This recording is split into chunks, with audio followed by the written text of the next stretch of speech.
In today's tutorial, I'm going to show you guys how to turn on the Mark as Read feature on AOL Mail. So if for some reason your mail isn't being marked as read after you're done opening it, or you want to change the time intervals, in today's tutorial, I'm going to show you guys how to do that. And without further ado, let's go ahead and jump straight into it.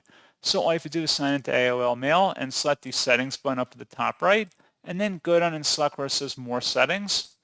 On the left panel now, select Viewing Email, and then if you just scroll down underneath Mark as Read interval, you want to select either immediately, after 2 seconds, or after 5 seconds. I think immediately is the default option here, and then that's pretty much all you have to do.